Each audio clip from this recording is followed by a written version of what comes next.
Okay, we'll get started again. We had a scary moment with no coffee there for 10 or 15 minutes during the break, so it was a little worrisome whether we'd make it back here, but coffee did appear. Coffee reappeared. Yeah, yeah. So it may have all been, it may have been finished by now because everybody was waiting for coffee. Okay, so hello everyone online. We have a, oops, backwards. Oh.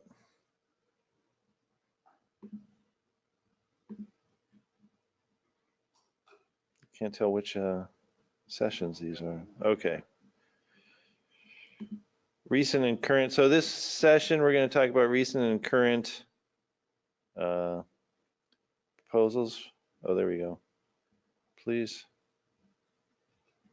All right. So we have a list up here of slots for people, and hopefully everybody has heard something about this by now who's slotted up here. Rich, I never got a response from my email that I sent, like, 10 minutes into the last session. So we kind of mentioned that they would be nice, but we never actually talked about, hey, let's do it now. Anyway, so we're going to just go through some of these, and just some folks just going to stand up and say whatever. Presentations are welcome too. And we're going to do 5 minutes each. Daniel's first up, and I think he has some important message before we get started. So I will let him talk about that, and then we'll go through these and then have some discussion around them at the end. Or, yeah, okay.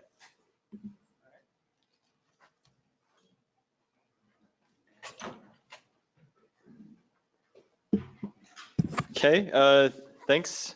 This is my favorite duck. Everybody's got a favorite duck. It's the plumed whistling duck, and it migrates back and forth between New Zealand. You know the plumed whistling duck? Very good. It's a beautiful duck. Males and females look roughly the same. Migrates once a year. I couldn't bring one with me. So instead I have the plumed whistling pithy duck, or better known as the pithy whistling duck. So pithy means not using a lot of words. This duck has an ecological role of promoting pithiness and keeping you on track for time, which I need to start for myself. And it migrates back and forth between the podium and my desk in 5-minute intervals. So it signals the beginning of its migratory pattern by whistling a little bit about 3 minutes into a talk, and about 5 minutes it'll flutter in. Why? Because we have a fairly, where's the agenda? We've got a fairly tight schedule. So if we don't stick to this schedule, then there won't really be any opportunity for discussions and decisions. And a cool output of this session would be that people know who's interested in doing what, and they know who is working on that, and they can connect with each other and collaborate, disagree, all those things. Okay, enough said. That means if I'm coming towards you at the podium and I have a duck in my hand, then your time's probably up, so it'd be very courteous to pass it on. And for those of you online that will be presenting, and Mark, hopefully you're still online, and there's a linked data with netCDF slot up there. And I know we talked about it, but I don't know that I said exactly what time or when it was or how long. I think we I'm here. It's all fine. Okay, good. So 10:50 for everyone online, local time. we'll just say something when we're, or whistle into the microphone when it's 3 minutes, just so you know, or you can keep track yourself and whatever. Okay, great. Right. So can I suggest that whoever has the power to possibly assign moderators, probably we can't do it now, but I see that many of the pull requests don't have that right now. Think about who could take over that. Good idea, yeah. Okay, so I'm going to move to a quick introduction of groups. What's going on with groups? Well, the basic concept with groups is that we would like to be able to support the use of netCDF for groups in the CF conventions. So I've summarized that on this slide deck. This is a nice and mature proposal because work began on it in 2013. The current iteration of that proposal has been discussed extensively since last year, and it has been accepted, but the update to the conformance document that implements the conformance part of that proposal still needs to be accepted as well. And it's unclear who approves the update to the conformance document for me. Jonathan has been moderating it thus far and did a really great job. So Jonathan, are you still there? Okay. Well, I'd be happy if Jonathan were to continue to moderate that, or if any person feels concerned with the conformance document and wants to volunteer as a moderator, I'd be very happy to work with you. What is it in a nutshell? You can navigate to the link on the slide and see the proposal's summary. So basically, you can use groups to organize data hierarchically and separate out different parts of your data, either thematically or because you want to reflect its natural state. So for example, you might want to group different types of instruments or that kind of thing if you're looking at satellite data, or you might want different groups for different whatever, ensembles, stations. And things within groups, items within groups can reference items such as coordinate systems from other groups via an absolute or relative path, or via a very confusing and unpopular search algorithm, which I don't like either, but it's needed in order to support some legacy data from NASA. And we've discussed it at length. It's been improved, so the only thing outstanding is the update to the conformance document. And with that, I pass on the baton.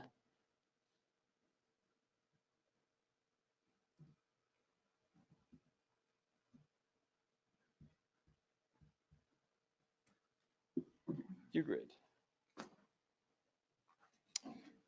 All right, that's Signal.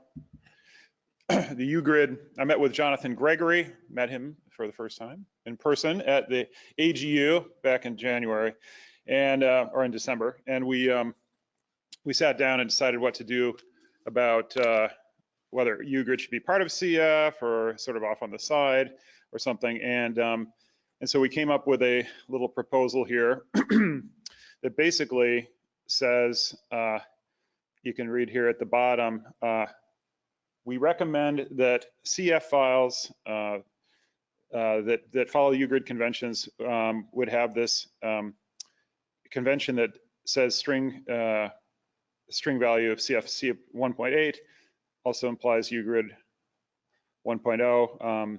We're basically going to say in the CF document, and I didn't say that very well, we're going to say in the CF document that UGrid is a convention that is sort of an add-on, I guess, or goes on top of the CF convention, and that we would associate a particular version of UGrid with a particular version of CF. And there was some discussion about, well, how do we make sure that if there's an update to, when does that match happen, and how does it happen? And I think that we proposed that would basically be discussed in both of the governance committees to decide how to make that that linkage between which version. So you could say, okay, I'm going to update CF, but maybe you still link to the older version of UGrid for some reason, because the new version of UGrid has some issues with CF or something. But I don't think in practice that's going to happen. And I think this will actually be pretty straightforward. But it was decided here that we should have, on the UGrid side, we should basically have the same mechanism for and the same rules sort of for deciding when to create a new version and how to make sure that it's compatible with CF that is already on the CF side. So all that remains here actually is to basically adopt the same governance, essentially the same rules that CF has on the UGrid side, I think. And then, of course, to insert that little blurb into the CF document that describes the relationship to UGrid. So that's it. So I suppose I would be the logical person to actually do that, unless somebody else is volunteering. Actually, I think Kevin would be a perfect person to do it. But he can't use Git. Okay, so I can do that. Was in that text, was there like a link to UGrid, or where does UGrid live, and how do people reading the CF thing know? Yeah, there's a link.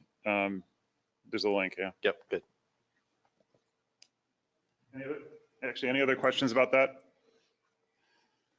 Jonathan, do you want to say anything about that? Or are you still there? He's not there, okay. Alexander, you want to talk about the slides? Oh, yeah. If you like.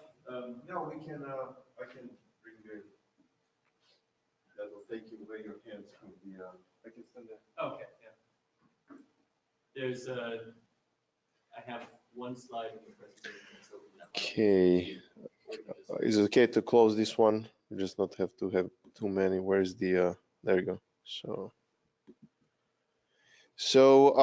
the proposal has not changed since the last workshop because it's basically stable. The only thing that prevented moving forward with it, as I mentioned yesterday, is that this whole governance, contribution, conformance stuff, I kind of waited for those things to settle in to know how to, you know, what avenues to pursue. But the other thing that that happened at that workshop last year was that if you see this decision tree, those green things are the names of essentially different types of swath variables that are introduced, and the differences are how many in the rank of those variables and how many and what is the rank of their coordinates.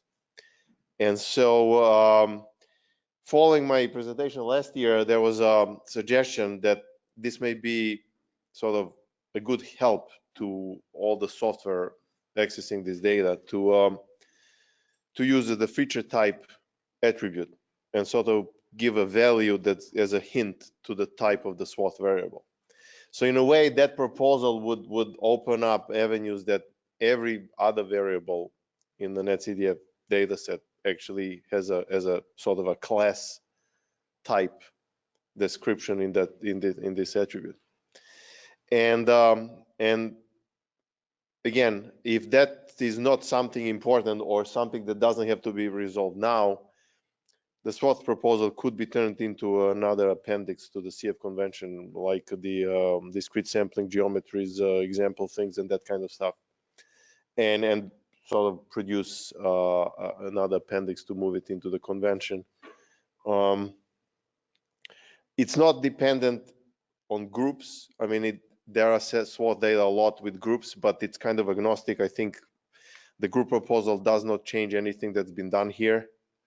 So it's not impacted by that. And also the only other, if you will, want to say is novelty, maybe was the right term would be, is that obviously there are spectral coordinates now in swath, essentially describing electromagnetic intervals where the measurements are made. And so as such, they may be a novelty in CF world. It's not latitude, longitude, and time, or not pressure coordinate or depth coordinate and stuff like that.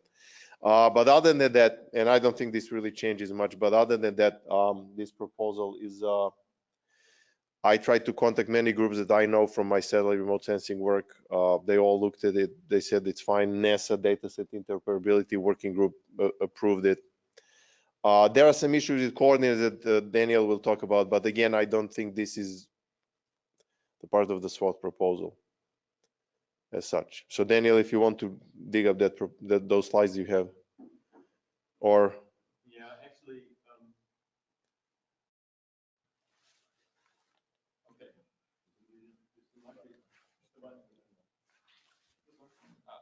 Hello. Okay. If you scroll down to your to figure 1, I believe it is. There is in the CF conventions, there's a requirement that every point has lat long coordinates, and I think the we were discussing this a couple of minutes ago. I don't think it has to. If it's appropriate, it should have them, but there's many data that it's just not applicable to. I think it's okay to Let's just omit fully them. clarify what we mean. It's an issue 133 on the current CF Conventions GitHub. It was raised, I think, by Mark Headley last year at the workshop. If he's still here. I don't know. So there's a variety of don't care about. Part of the problem statement we're looking at is we're focusing this on environmental features at the moment, and I work with soil scientists. So. All right. Somebody from another room dialed in. Ah, okay. All right. All right. So anyway, because the reading last year, and as far as we understood it, was that essentially whatever coordinates you provide, there has to be a lat/lon coordinates in the file as well. So, yeah, I just had a look at that issue. This is related to if you've got a projection. Correct. Right, so that is a requirement indeed. I was thinking just in the demo And I case. think that's what. So sorry, yeah. And that really is, it's a big problem for satellite data. Yeah, if you're looking at It's this a very big problem, should I say? So that. Yeah. So that was go ahead. Sorry. Oh, I was just going to repeat for the people online. Dave said it's a big problem for any rectilinear projection, for any data that uses a rectilinear projection.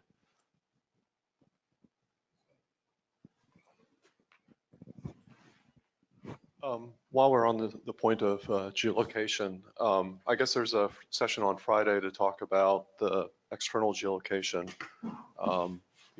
being able to store the data externally. But I think the point that I would like to make about geolocation too is that you should be able to decimate the geolocation in some cases to show, put every 10th point in for geolocation.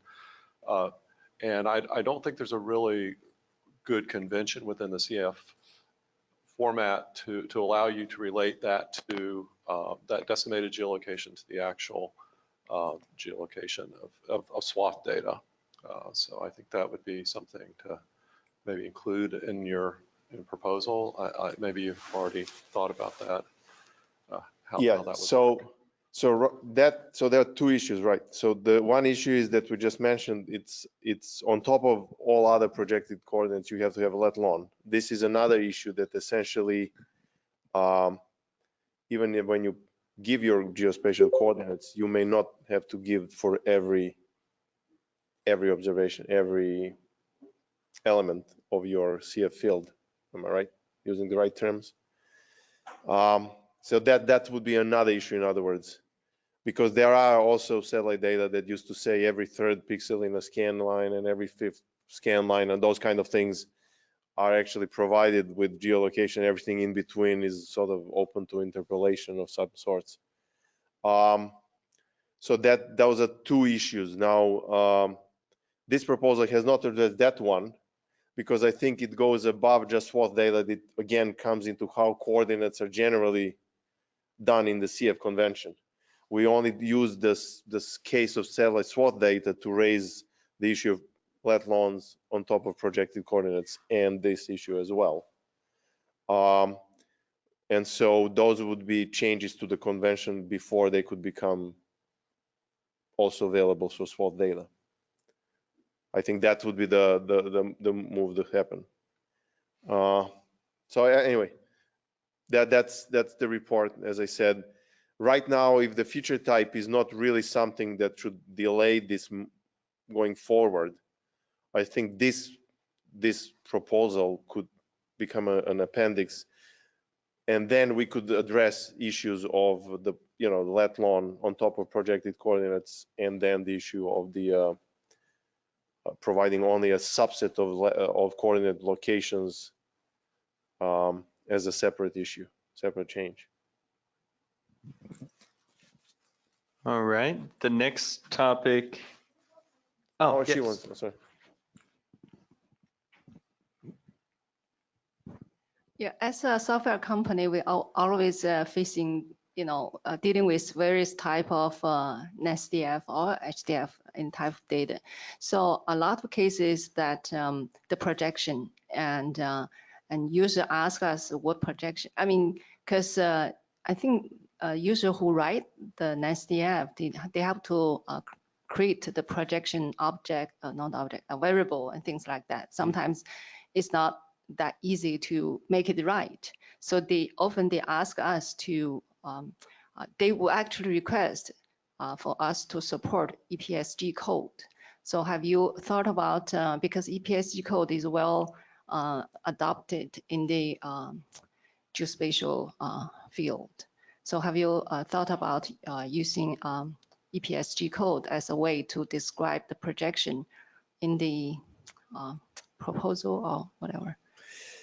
No, I have not, because this was more proposal in terms of the, the structure of the variables, how to describe satellite spot data. That would, the CF convention already has ability to define and describe your coordinate reference system. It's up to the data producer to actually produce data with that information. So it's more of a best practice.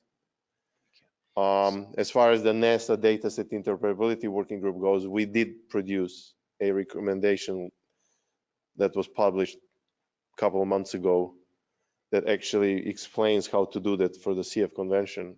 But that to me is a best practice. For the EPSG code specifically, we could propose an attribute in the CF that would say an EPSG code, but CF already has mechanisms to describe those projections. And so I think that, yeah, I mean, as far as I go, right now you have the CF traditional way, and they now also allowed from version 1.7 to use well-known text. So you can embed literally well-known text that describes your projection in, And there was, just to add on to that, sorry, Dave, there was a lot of discussion of EPSG when that was adopted. Okay. And it was decided to support well-known text and not to go so far as the kind of opaque EPSG code, largely because EPSG doesn't include a lot of the projections that are needed for satellite data. And that, yeah. And the standard is somewhat dead. I mean, if there's no governing body, there's no way to update and provide you just. That's not true, but. Is it? Because it's been renamed. It's still very much supported. It's just the governance process is foreign to the weather and climate and remote sensing community at large. So. Yeah. Oh yes, Equal Earth is the one that's been proposed recently. I mean, there's hundreds of local datums and projections in EPSG. It's a very active. It is OGC. It's just a different community. Anna Millen.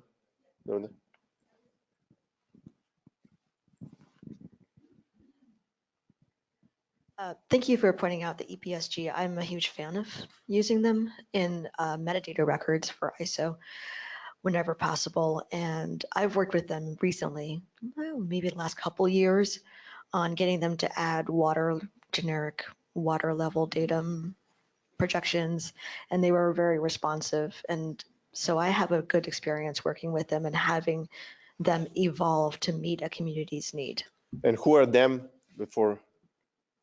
Them? Yeah, who are them that you work with? EPSG, the code registry. Okay. Yeah. All right. Code in the web, it is much easier to search. I mean, then if you say, I want to create an SDF, then I go to the document, the specification, there are very little information on the projection. So I would say it's much widely adopted. So I mean, as somebody who's implemented and supported it, so EPSG codes are really problematic if you're not rooted in EPSG, because looking up what EPSG code you are mechanistically, it's an unsolved problem. It's not easy. And so starting and staying in EPSG is one thing.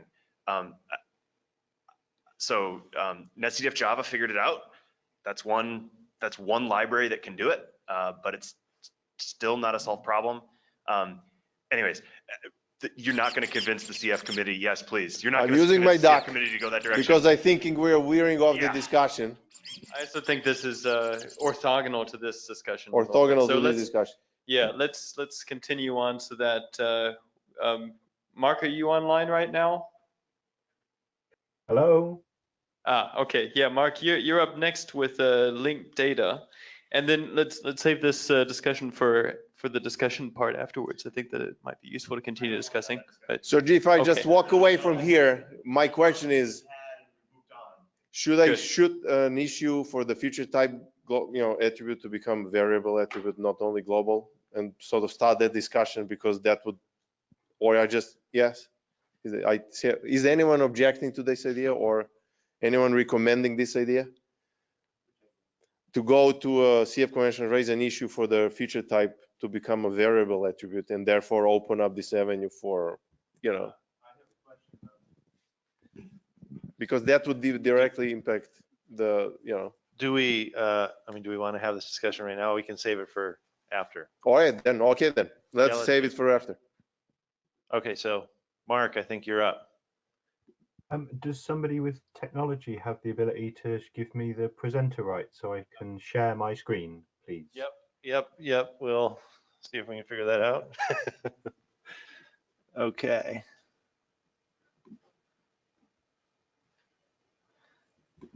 Oops. Make presenter.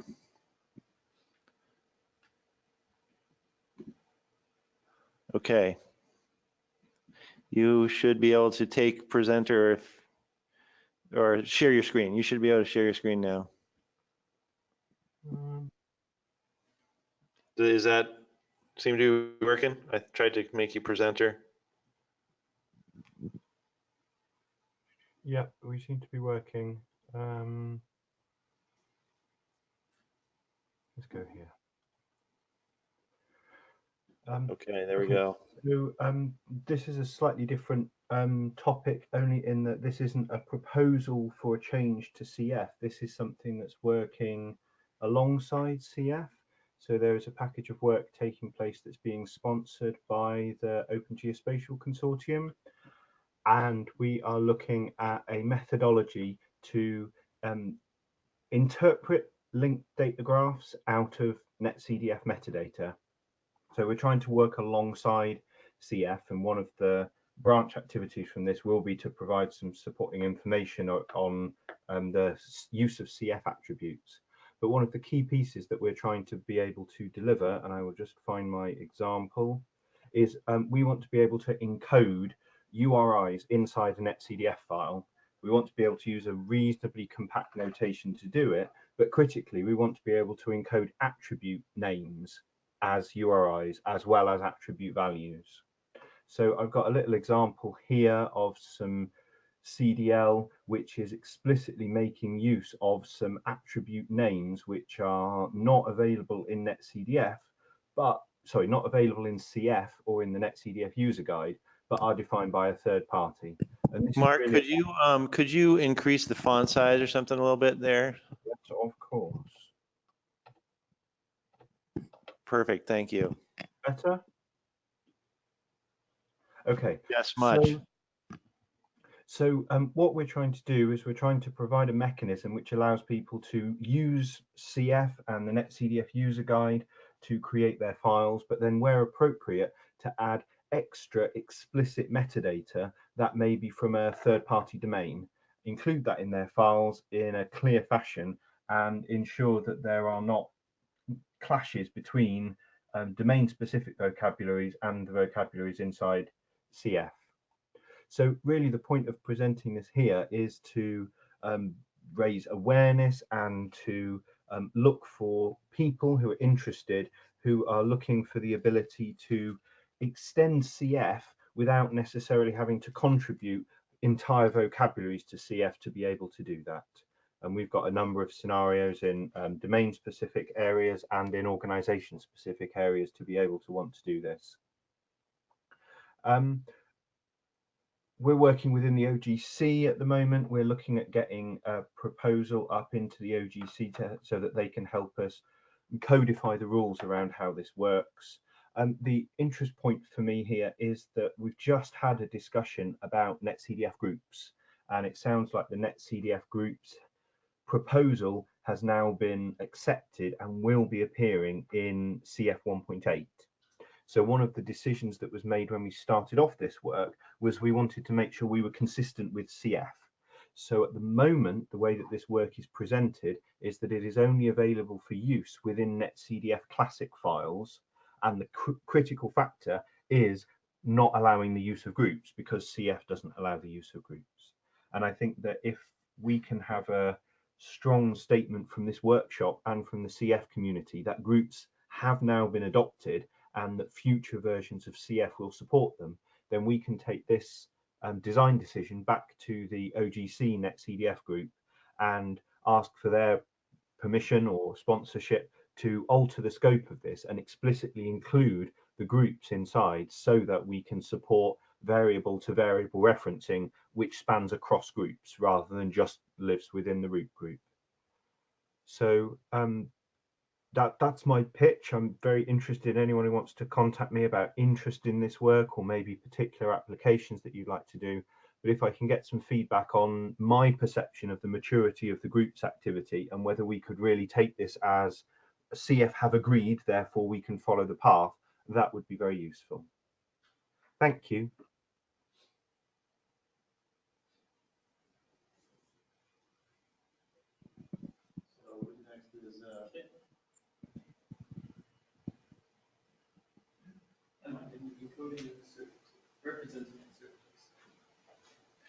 Okay, thanks, Mark. Ken is up next with update on, whoops, there it is. So Ethan, is there a quick answer to my question? Does the group who sat there agree that netCDF groups are now part of CF and will be the way? Sorry, didn't mean to drop that. I think the group proposal has been accepted. Is that right? Yes, it has been accepted. It has not been merged into the document or the new version of the document, which will come out at some point. But yes, it has been accepted. Okay, so it sounds like it's reasonable for us to work on that basis. I'll pick that up with you outside of this forum then. Thank you very much. Great, thanks, Mark. Ken just asked, really? We can do groups now, but we can't do strings? And I have to agree, wow. But no one has written up the proposal fully and kept pushing it forward. So that's what it takes. And I myself didn't push it forward enough, and but be prepared for discussion.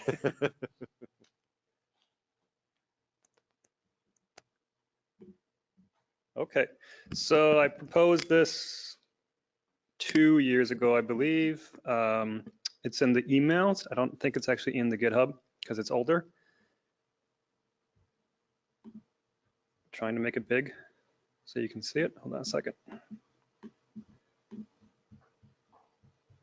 We've lost the screen share from the remote meeting. I've given up the screen share, but we don't have your screen yet. This one here? The play button. Yeah, below the screen. So there are two play buttons. No, that's the recording. Up high, there. This one. Yeah. Oh, you may have to. You have to become the presenter. Oh, again. okay. Oh, that's. You know which one it is? Maybe. Mark, there was no. Change presenter up there next to the big play button if you go to the right. Oh. Change presenter. All right.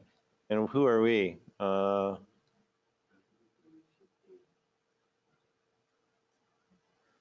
think we are actually presenter. We are presenter, yeah. So why is that not working? My screen? No.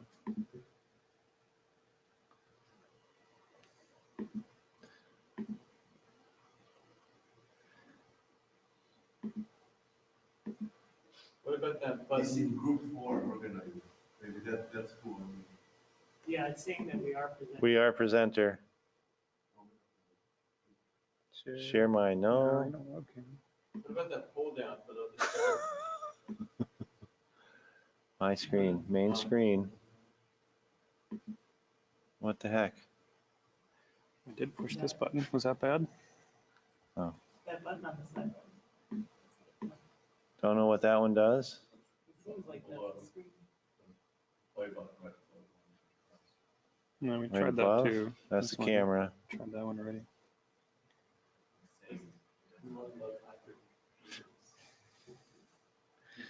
All right, well, Ken's just gonna read his proposal out loud. This is kind of like, Well, you can get to it from the meeting page.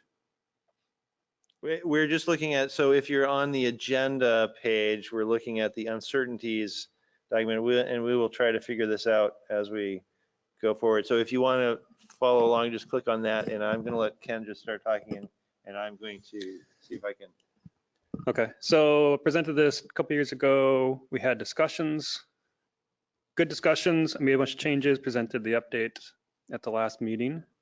Had a couple of minor updates, but since then I have made no changes to the document. This is all a Google Doc. You're welcome to add comments. This is open for comment, open for suggestions. And just to give you a gist of what it is proposing the way to basically encode uncertainty in the file, trying to follow CF standard practices. I tried to also lay out some historical reasons why it's chosen as it is, so that's in here. But essentially, a couple of main things to point out is that uncertainties would be a variable. You would not use an attribute for presenting uncertainties. The reason for that is two things. One, consistency, because you could have one value, you could have an array, you could have a multi-dimensional array. So having one mechanism makes it easier for your writing software. And the second reason is compartmentalize. So part of the thought process is that your uncertainty evolves at a different life cycle than the data itself. You could actually derive uncertainty later. And so this would allow merging of two data sets together for distribution to somebody without actually having to reprocess the entire file. And you would then have a couple of attributes in here that would then do the typical CF thing of linking the uncertainty variable back to the data variable. It would then have attributes in there to describe what it is. And I've broken it down to 3 categories to try and keep it as simple as possible, because these are the 3 that I think are of interest to separate into. I don't know of another category. If you know of another one, you're welcome to suggest it. But essentially, total, random, and systematic. These would be reserved values to be used in the attribute. And then the other thing would be, in addition to some cell methods, which would actually help to describe how the uncertainty value was derived so that you knew what you were dealing with. And we would reserve, though, we would extend the table of cell methods to essentially have these, but you would be required to use one of the pick list. And then the bottom down here, I have a number of examples of how you would go about using this. And just as a short jump into it, you have a linkage with the ancillary variable. You have a random uncertainty as a standard name modifier. So you still use your own standard names. And you'd be required to use cell methods, and references would be optional. And references would point to some mechanism, perfect timing, to point out how to figure out what this value was and derived. So I'll let you peruse the document, it's not too long.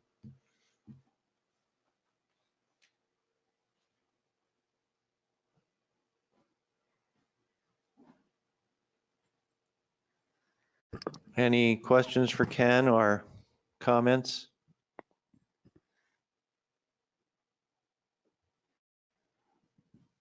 Okay, David is up next, but we have an expert here, so maybe we can figure out sharing of our screen.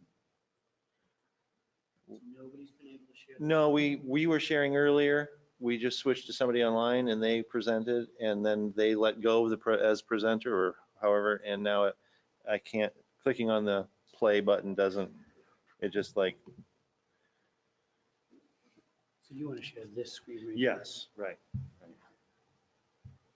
So, And you're clicking that one? Yep. And nothing happens. it goes to pause and then it goes back to play. Like this.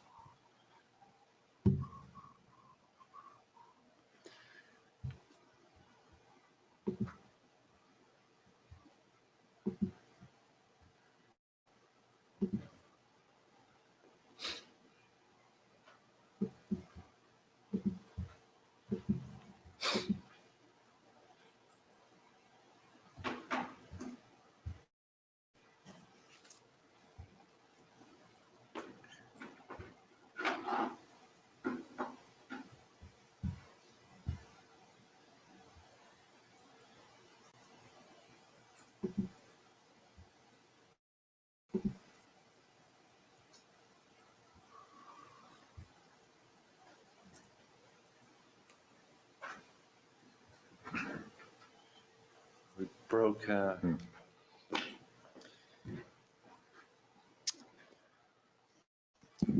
Well, we broke GoToMeeting, I guess. How do you feel about just restarting it and letting these people sign back on? We can do that. Everybody online, okay, if we break this connection and restart, and can you sign on and back on in a few minutes? Hold on, Dave said something. Just make somebody that's online organizer. Can we do that? Yeah. And then it doesn't break. Okay, we're not going to do that. Oh, that's a good idea. Make organizer. If you restart, will it be the same meeting ID? Yes. Well, no, Okay. it's not now because Hold on, we're going to try something else first, so don't.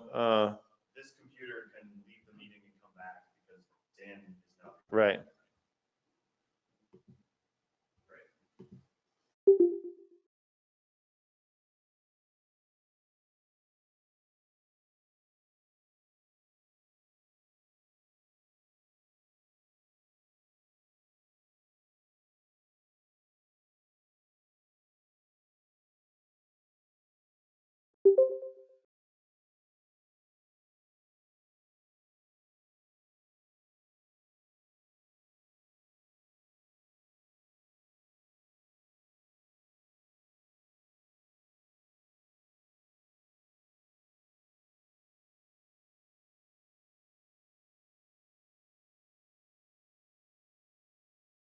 Hello. Can everybody online hear me now? Yeah. Okay, great. Oh, you know what was going on? You were on a side full screen, and it was asking you if you wanted to actually share on the other side. We now have screen share. Thank you. Okay. Thanks, Dan. Okay. How do you get rid of this? Oh, I've never used a Mac either. If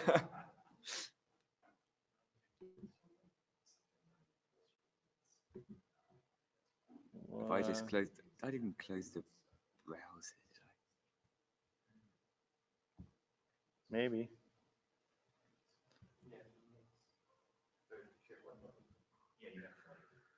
Oh wait, what the heck? Oh, you. Oh, How do you get out of this? I can't remember how to get out of this mode. Go to the thing that's full screen that you don't want to be. Huh? You just want to find the browser.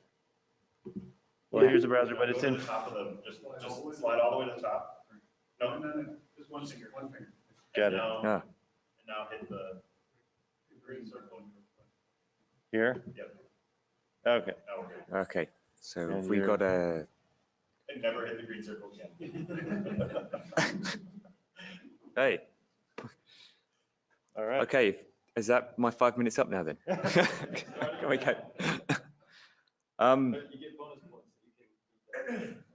Yeah, no problem. So this is, I feel like I'm moderating a proposal that doesn't exist, which is either enviable or unenviable. So I agreed to take this on last year, I think, because it was sort of, people thought it'd be useful, but nobody really wanted to step forward. So external variables. Currently, As we know, they've been allowed for one type of variable, the cell measures variable, and it's encoded a bit like this. You have a parent file and an external file which contains the actual data. And this was put in really to satisfy the needs of the CMIP6 project to save space in their archive. These cell measures, the cell areas, are the same for hundreds, thousands of variables across the data sets. And so you only need it once, and basic space saving.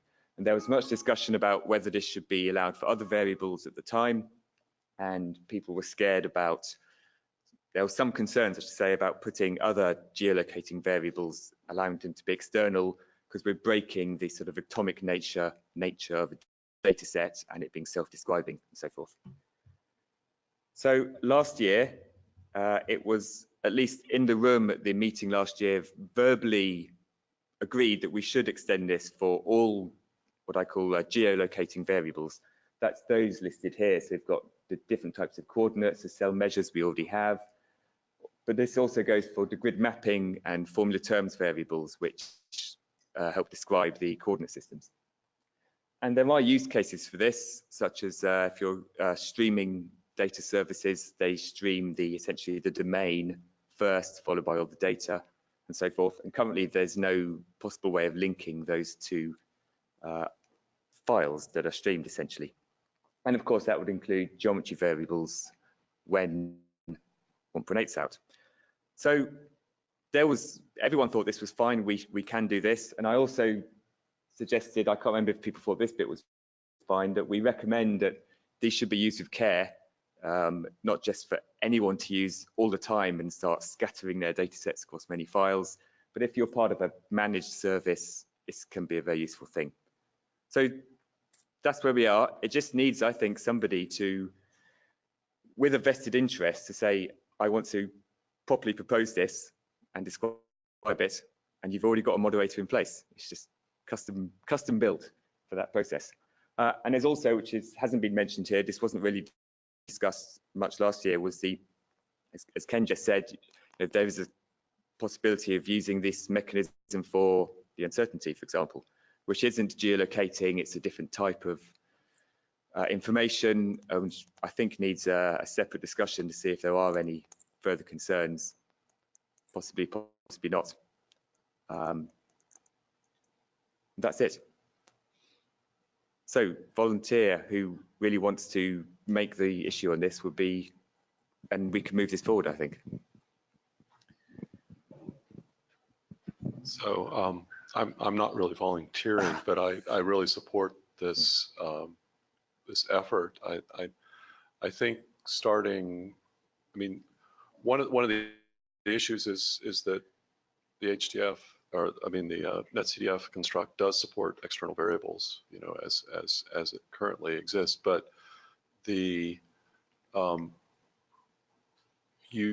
an assumption on the user's part as to what the location, when you reference an external variable, there's an assumption of the file name or a pointer, the URI to that particular external variable. And I think that's really the only thing that's missing from the current convention is a way of specifying that URI to the file that would actually contain the external variable. And I think that's the real crux of the problem is settling on a convention for that. You'd have to go back to the original discussion where these cell measures were allowed. There was lots of talk on whether or not we should use that sort of mechanism to say where this is. And I honestly can't remember all the to's and fro's of that conversation, but it was decided not to put in links that may become fragile and just to say, this is external, it's up to you to know where it is. And that's why it's being part of a managed service is really a key recommendation of this. So if you're using CMIP6 data, it's in their documentation. The external variables will be here and called this. But that kind of breaks the self-describing. It does, which is why people were scared about putting more fundamental information like coordinates in that manner. Right. I just make a comment on CMIP6 because when this was discussed for CMIP6, there was no mechanism of linking to other files. But in CMIP6 now, there is a mechanism that could be used. So I think it would be a good time maybe to revisit that and consider whether we want to implement a mechanism for actually referring to the external file. I think a lot of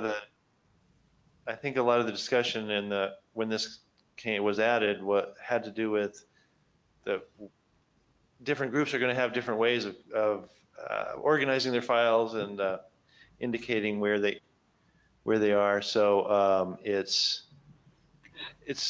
I didn't feel like it was CF's place to say, here's how you do it, because different groups aren't going to have other ways to do it. No, well, I mean, what we have in CMIP6 is a unique identifier for each file, which you can refer to, and it doesn't stop people organizing their files how they want to, but there is an identifier which is unique and can be used as a reference. It's a potential mechanism. I'm not sure it would actually work.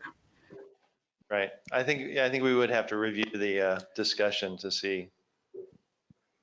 I mean, the other thing about the CMIP context is, of course, that in CMIP, it's mandated, or CMIP mandates the file names, and part of that is the variable name, right? So just by mentioning the variable name and assuming that probably the external variable should refer to the same run and model and so on, you are already pretty much there.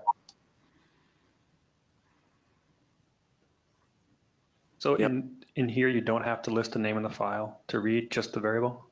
That's all you do. That's all CF allows for this, so for the cell measures extension. Just those bits in blue, that's all the encoding. I mean, there's nothing to prevent the data provider from putting additional metadata in the file that might provide that additional link. Absolutely. But I think the issue is there's no convention for it. So it's you know, if you just say identifier and just leave it just as generic as possible, that allows the reader still will maybe have to know what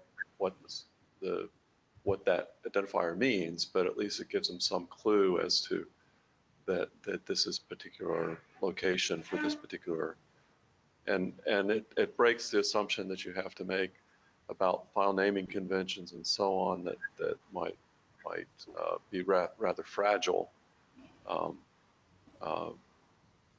So I know it has its own separate fragility, you know, by providing that identifier and not saying exactly what it is, but it still gives you some clue as to what's going on.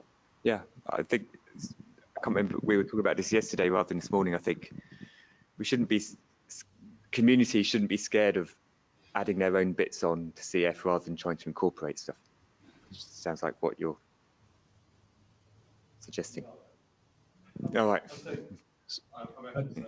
Excuse me, David, could I ask a question? It's Mark here. Location identifier in the file and then just leave it at that. I think that we need to wrap this little conversation up and move forward. And we need to revisit this and as we move forward with adding anything else and figure out why. Okay, somebody online is trying to comment. Thanks, Ethan. It's Mark here. David, I just wanted to clarify. Did you say that there is not currently an issue or a pull request around this? There's just a proposal in principle in this document? That is correct. Okay, thank you. This PDF is it.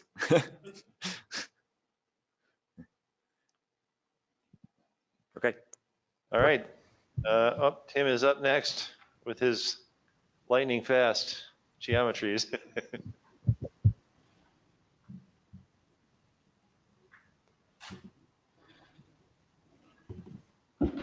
You can give me that duck and I'll just toss it aside here.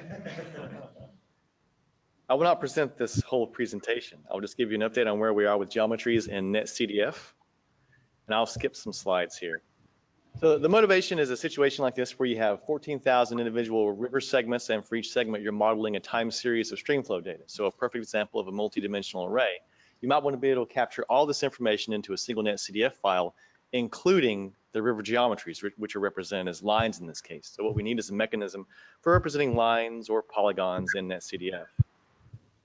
And so what we have proposed is the ability to store points, which you could already do in netCDF, but also lines and polygons, including polygons with holes, including single part features and their multi-part equivalents. We are not proposing to include curved features like curved lines or true circles or ellipses. This makes this compatible with a bunch of existing geospatial standards that are out there. And if you're interested, I can walk you through some geometry examples, perhaps during the break or at some other time, but I'm not going to do that right now for the sake of our 5-minute window, and so I don't get quacked at. But I have examples here for points, lines, multi-lines, polygons, polygons with holes. So this is in the CF conventions. It'll come out in version 1.8. The pull request was accepted in November of 2018, and did you accept that, merge that latest pull request, David? There's still a little tweak that's coming, but it's all good. So it's just a matter of merging some pull requests. If you're interested in playing with this, there is a Python package called CFGeom. You can pip install CFGeom if you want, or get on the GitHub page about it and then see the examples of how to use this thing.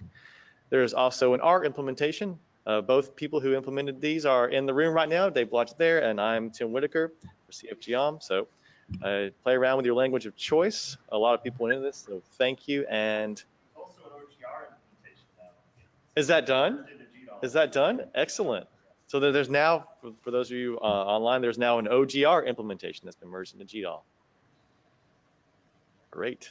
I didn't get quacked at. What's OGR? It's like a package or library that you can use in a variety of different programming languages, right, Dave? It's the geometry part of GDAL. It's the geometry part of GDAL. It's a package. And it's what QGIS uses. It's what QGIS uses. Okay, that's cool. Oh, hold on. One more comment. You said you couldn't do smooth lines or circles. Is that a big deal? I don't think it's a big deal. Is it a big deal to you? I don't care. So one of our motivations in targeting the types of features that we did target and leaving out the smooth lines and the circles is that we were looking at the other geospatial standards that were out there, like well-known text, which is based on OGC simple features, and then GeoJSON is based on the same thing. So they're all kind of in line with each other, but also shape files and many geospatial databases, they all handle these straight line segments between vertices, but not necessarily curves. You can't do curves in a shapefile. You can't do curves in GeoJSON, to my knowledge. And so we thought, well, if that's what the geospatial community has decided they need, then maybe that's what we should shoot for as well. Also, whenever those of us on the CF geometry team were developing this, we didn't have any use cases ourselves that required the use of these curved features.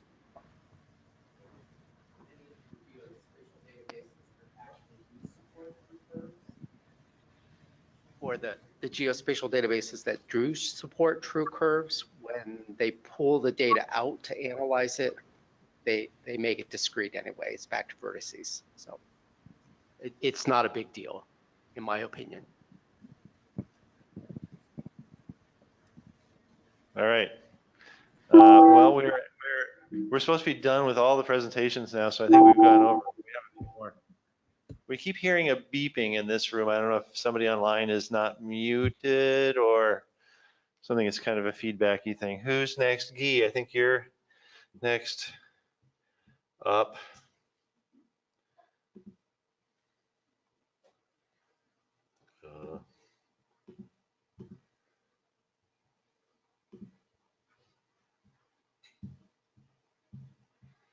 All right. You can stick it to 3, you'll get a free beer tonight.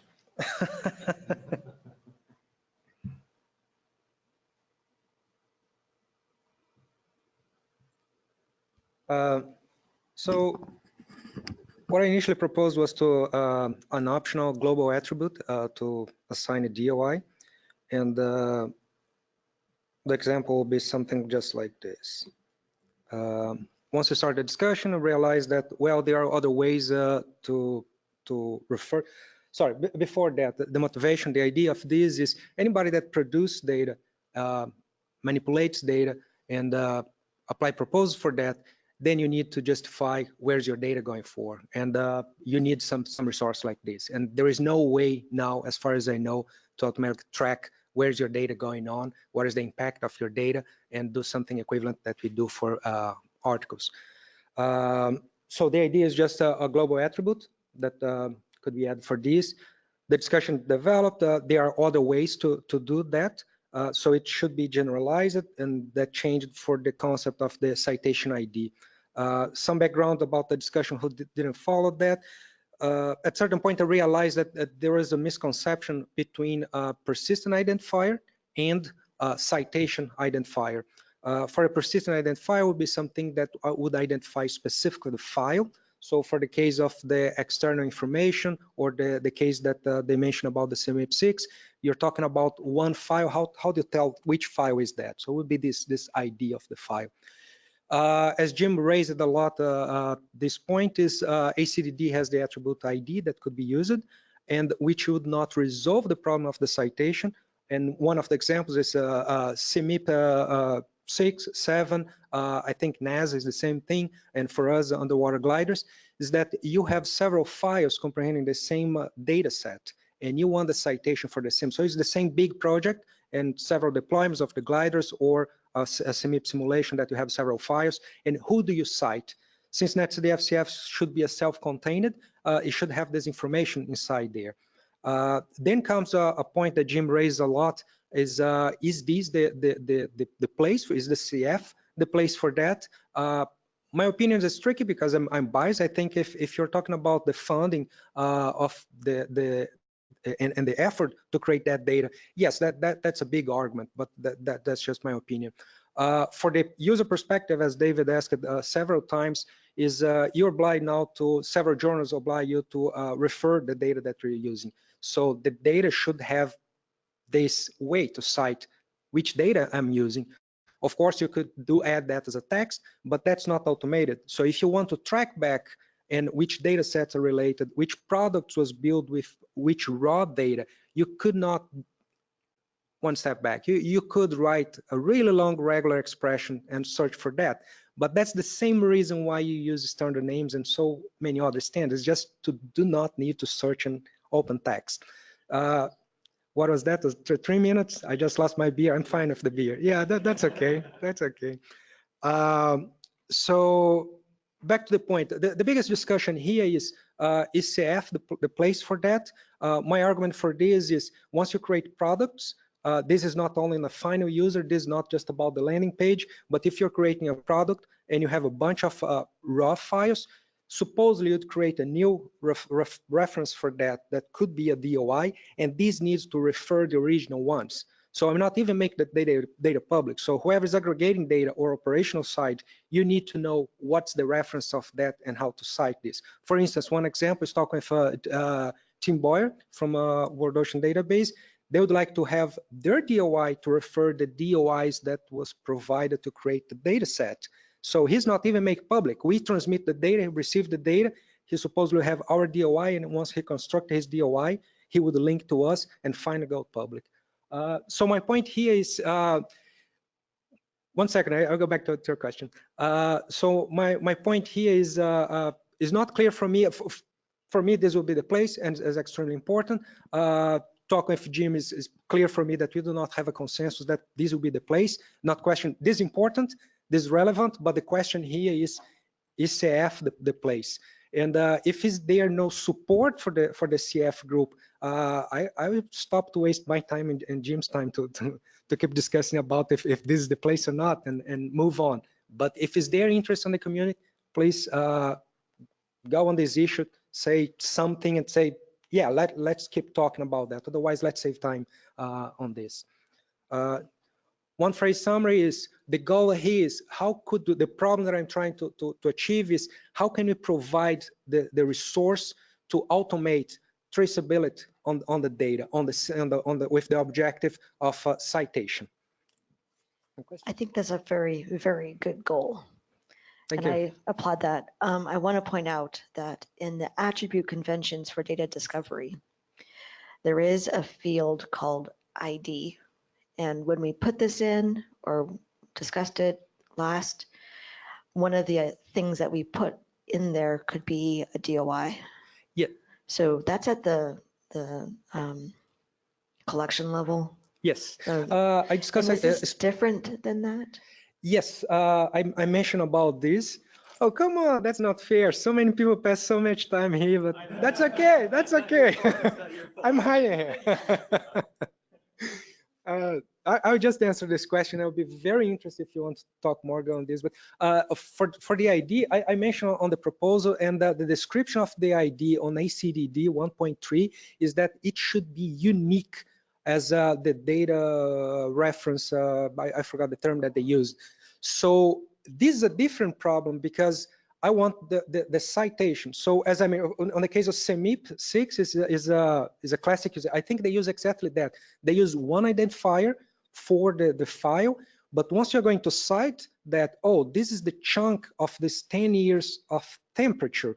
This is the other chunk of the next 10 years of temperature. That chunk is for salinity, but you're not going to cite 100 DOIs, you're going to cite one DOI. This is the project, the ensemble, the simulation, whatever produced that. So that's not unique. And that's why it violates the ID. I'll be very happy to use that, but there is this case of citation that's not unique. For gliders, my case is the same thing. So I use the DOI for a group of files. Yeah, right? so I would say be careful not to overload the fields for sure. And also everything doesn't necessarily need to be within the global attributes. You do have your documentation, you do have your landing pages. So ideally everything should be documented in there with their own identifiers so that everything is traceable back. So I would say maybe it needs to be scoped out maybe a little bit better by what you mean, what type of identifier identifies what, and then you can flat out say too, like, this identifier is only for this within the data, and then in the documentation and in the landing pages, you put the bigger workflow in there, and then it's traceable because then everything has an ID. So if you have any interest on this subject, please go on this issue and just mention. I'm please keep putting time on this, that we are backing you. Otherwise, there is no reason to keep. Yeah. Thank you. All right. Thanks. Next up is Martin. I think you're up for one. And we can either share our screen and risk losing or what else? Should I just click on this link? Yeah, do that. Go ahead. Okay. So I'll try and be quick. This is something I've raised a few years ago, requirements related to specific standard names. I noticed that in the standard names table, a lot of the names have certain rules in their descriptions saying that users should do so and so, or this standard name must be used with this attribute. And these rules were not picked up in the conformance document or the CF checker. And in some cases, a bit ambiguous whether it was a suggestion or a recommendation or a requirement. And the idea of this discussion was to try and clear that up. And I think it got quite close to agreement that extra document essentially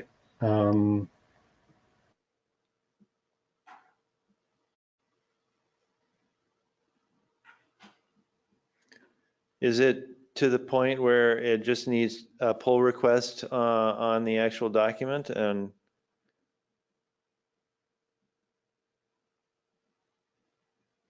Martin, are you still there?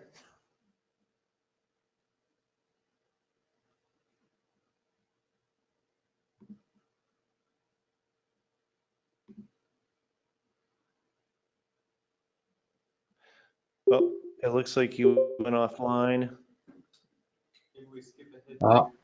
Oh, there you go. Okay. Oh, did you? I guess it sounds like you missed some of that. Did I go Yeah, we offline? lost you somehow for a bit there. Okay, sorry about that. It's a bit of a dodgy link. So I was just saying, I'm not sure whether to pursue this as a re-raise it as a GitHub issue or as a pull request. I think we agreed to put it as a new document attached to the standard name pages. So a new document there, and then also in the, it would have some implications to the conformance document? That's right, yeah. So the conformance document would then check a set of rules which would be expressed through an XML file, which allowed the checker to process them automatically. Right. It seems So like it might be. Go ahead. All the rules are, I've concentrated on the rules which have a fairly simple semantic structure so that it can be automated. Right. Any comments? It seems like, oh, David has a comment. Hi, Martin. Thanks.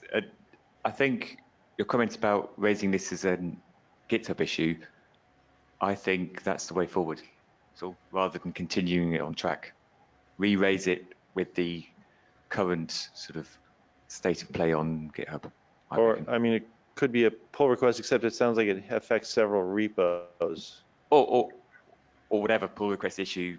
Right, right. Some combination across the. Restated on GitHub, I think, is the way forward. Yeah, I think maybe a pull request would be better because then I can put this. There's quite a long bit of text at the top, which is the proposed text for a new document. Maybe it's better if I put that in a document. Right, yeah. And then. Especially since it's already been discussed a good amount, so maybe it's to the point of a pull request or several. Yeah. All right, any other comments, questions for Martin on this? Or I think, is Martin up again? No, oh, Klaus is next. Yeah, thanks. Hi. Could you also open that pull request? Just it's a really small thing, just some formal stuff. Maybe you can click on this files changed link, and we can see all the changes. It's really almost not worth talking about. It's just some housekeeping. You will. What happened now? Oh, sorry, I went to the extended view. I'll go back to this. Oh yeah, yeah, that's better. So it's doing three things. It's just changing some tags there that will be rendered correctly now in PDF. Right. And it's moving the bibliography tag. If you go to the draft of 1.8 on the web page, you will see that the bibliography at the moment is not working. With this change, it will be working again. And it replaces spaces which, in the names of people in the author list with non-breakable spaces so that it looks a bit nicer. And it makes it identify correctly which pages are right and left so that when you print the PDF, you have the page numbers on the outside edge and not on the inside edge. So really small stuff, pretty straightforward. The only issue is I could not figure out how to actually get it in, despite the fact that it also has support from Martin Hughes, who discovered some more stuff that we would like to fix. So if some moderator could step up here, that would be great. Okay. It sounds like somebody might have pushed some, wait, well, anyway. Oh, so sorry, Dave is saying that some of the things that were breaking the ASCII build got fixed today. He just did that today. So did that include some of these things? It included some of these things. And more and other ones too? No, just these. Okay, so we'll have to review that. I think something might have happened today that overlaps with this. So yes, we will. I mean, if it's obsolete or if I need to rebase it or anything, just ping me. There's no issue. Okay, sounds good. Yep, we will do that. Or Dave will do that. Okay, that'd be great. Dave will follow up on that and make sure we're all on board. Okay, next up again is Martin, clarification of time coordinate requirements. Yeah. So this came up initially. I was getting error messages from a relative time coordinate. That's now been fixed by updating the CF checker to the latest version, but there's still some ambiguity about whether a variable with a relative time is really a time coordinate in the sense of CF, or if it's somehow not time, if it's relative. And that, and I also feel a little bit uneasy about the fact that we essentially have two incompatible sets of time units. So time can be seconds or seconds since a reference time, and these two are not interconvertible. They're both acceptable for a variable with standard name time if it's just a variable, but not if it's a coordinate variable. And this is a slightly odd structure. And related to this is how we deal with people who really prefer to use relative time as a coordinate and reference it to an absolute time indirectly. And I just learned today that this is quite related to what people are doing with latitude and longitude in the SWRF proposal. And I think Jim Baird has put in a comment on something which is actually quite closely related to the satellite SWRF issues. So I really just wanted to draw people's attention to this and try and get a few more views on how we might deal with relative time as a coordinate.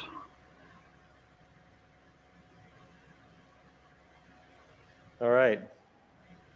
Interesting. So that's definitely a conversation beyond the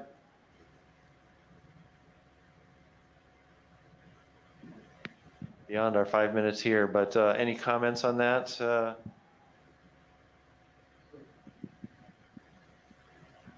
This is Robert Wolf. I guess, all time's relative, first of all. So, I mean, I guess you're just talking about differences in how time is represented. So, whether it's represented in seconds versus a relative time versus a text field which may have the year, which is that the point of contention, or I mean?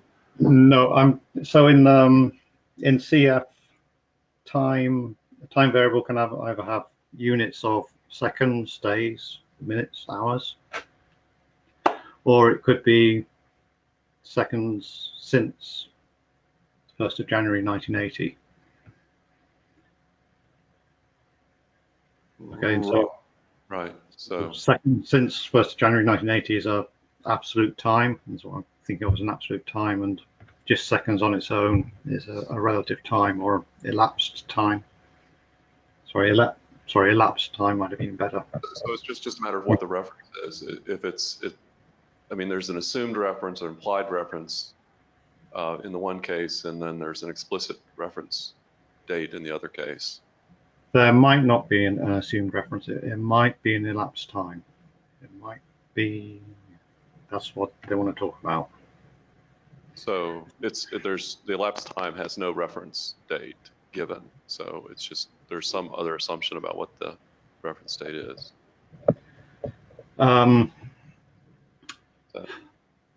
Well, I mean, I'm saying an elapsed time is an interval of time.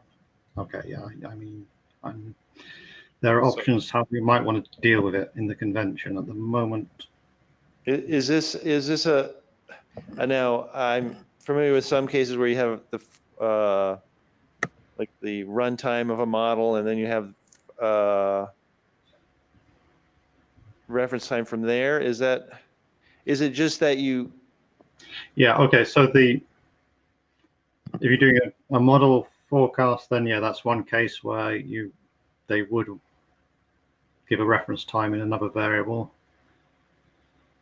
I'm not sure how that works in Jim's example, whether he would be able to give a reference time in another variable. Yeah, I think that's what he's talking about. So, okay, I think we all need to, those interested in this need to maybe review this thing, and we're coming up on the end of this session. And so, yeah, so I think more people should be involved in this discussion and make sure we understand this, or maybe we need a moderator to help move this forward and bring more people into it. That would be great. Yeah. Okay, thanks, Martin. Well, anybody interested in that should read that and comment, and somebody should figure out who a moderator should be, I guess. So that was the last of these, and then we have 4 minutes for discussion and decisions. And decisions. Right. So I'm just going to, since I'm standing here at the microphone, I'm going to ask my question that I put off earlier. Swath stuff, Alexander, and the feature type.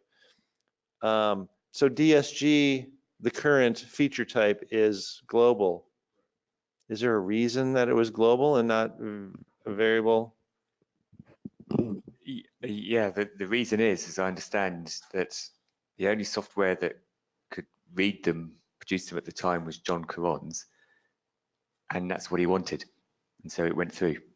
So I think there's no real reason why it has to be global.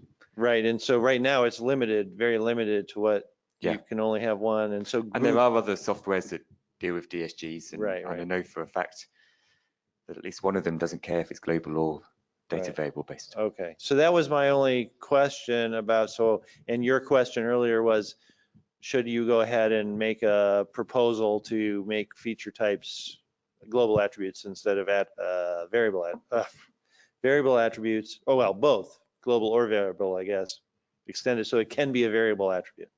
Okay, so, and I think mine was the only question of hesitancy. So does anybody else have any other questions about that, or can we just say that Alexander should go ahead and make that a proposal? I'll comment on that, yeah.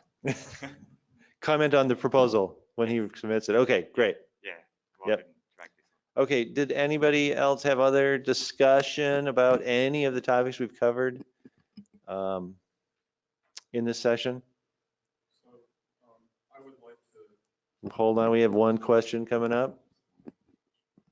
So I guess I'll take on the external file issue and see if I can write that up, and I could use some help. Okay, so I think I'd like to champion that because it really is an issue for observational data, and we've got to fix. Yeah. Okay, great. Some volunteers to push forward the external variable discussion.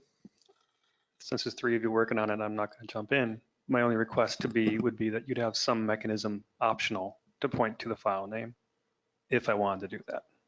So I can go above and beyond what you require based on what is of interest to my data sets. Right. Okay, so good. Any other comments on any other? Can somebody make sure that somebody should be writing down who is volunteering, or certainly the people who are leading or moderating should remember who said they would be engaged in that. So don't let anybody off the hook. Okay, any other comments? I'm just going to say, while you guys think about what we're doing We have an hour and a half now so it's noon here. We have an hour and a half for lunch, and then we start back up. Wait, is this the right one? No. Sorry. Here we go. We start back up at 1:30 Seattle time. And these are just some issues that have been came up as discussion items, and we'll just go through them quickly. And wow, these get 15 minutes. What's that? I'm not going to have 15 minutes for any of the things that I'm talking about. So, but in the meantime, over lunch, I think some of us might sit down and try to come up with next steps and conclusions that we've reached and that kind of thing. So we'll discuss that as well. Okay. So an hour and a half from now, it'll be the same go-to meeting, and we'll see you back here in an hour and a half. Thanks, everyone.